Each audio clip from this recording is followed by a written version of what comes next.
Hey Varolden, jag heter Zack the Demon Lord. Hey world, it is I, Zack the Demon Lord, and yet again another YouTube video. I didn't think I was going to be doing this, but this is a third video in one day. Not that you can tell because I got a jacket on, but it is indeed the third video in one day. But yeah, in continuation of this Paganism series, we shall end the sort of polytheisms up with the last one, and that, my friends, is Egyptian paganism, which can also be called Kemetism. Is another name I've seen for it. But yeah, it's pretty obvious where this hails from. It hails from Egypt. Big surprise there. And so let's really just dive into it, what I have been able to find out for you guys. So let's start off with some deities.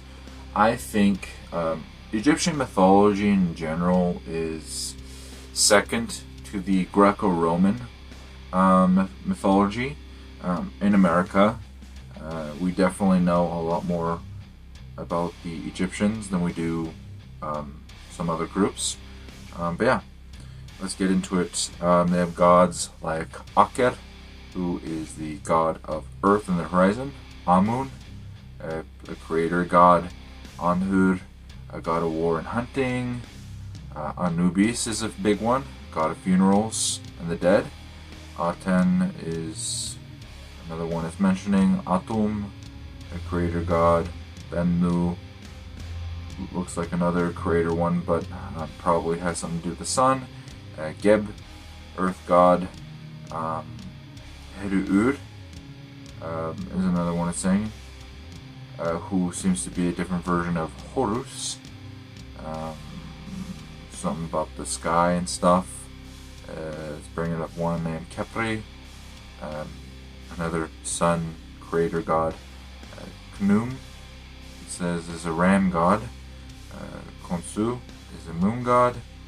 Mahes, a lion god. Montu, god of war and the sun. Nefertum, god of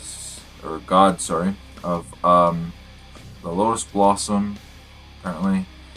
Nemti, it's a falcon god. Neper, god of grain. Osiris, or Osiris, another big one, it says is a god of death and resurrection. Ptah, a creator god. Craftsman god as well. Set is a big one. Ambivalent god, it says, about violence, chaos, strength, all that stuff. Shu, it says, is an embodiment of wind or air. Sobek, crocodile god. Sopdu, god of sky. And very specific, but of Egypt's eastern border regions. Thoth, moon god. Somebody also being a god of writing and scribes. And then it brings up goddesses and stuff, but there's a lot of them. I think we've gone over a lot of them. Another one, though, off the top of my head is Ra. Everyone hears about Ra. But nonetheless, that kind of gives you an idea. A lot of names of gods. So let's get into the worship and practices. From what I've been able to read with Egyptian paganism or Kemetism, whatever you want to call it, it does seem to be heavily focused on the idea of shrines and altars. So set up a shrine and or altar at your house, offering up different offerings, whether it's fruits, vegetables, grains, maybe alcohol. I don't know what's most appropriate with this religion, but that's the big thing, is you put up offerings, and I would suppose that those offerings would be to specific deities. So maybe you have different altars for different gods, and give up different things for different occasions. Trying to think what else. I think As far as an actual practice, this one is rare in the United States, as with the last two that I have mentioned.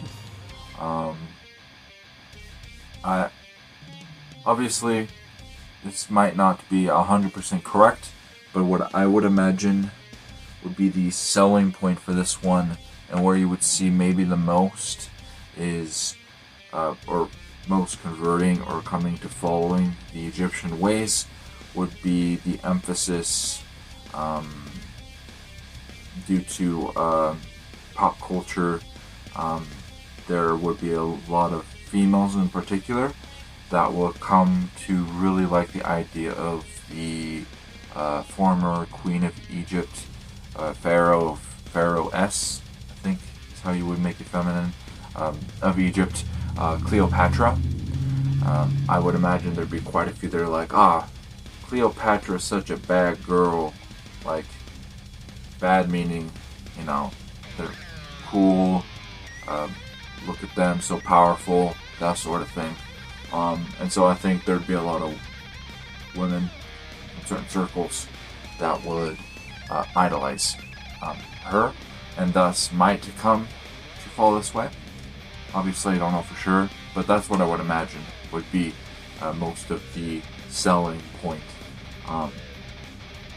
There's not, to my knowledge, a lot of Egyptians here, and I think most modern Egyptians would be Muslim, and so it would be hard, I would imagine, to find an Egyptian pagan. But yeah, if you are an Egyptian pagan, please let me know more. I would love to learn more. That's about all I have for this one, and so we'll end here. Like usual, share, subscribe, like the video, all that jazz, and we'll see you in the next one. And until then, hey doll.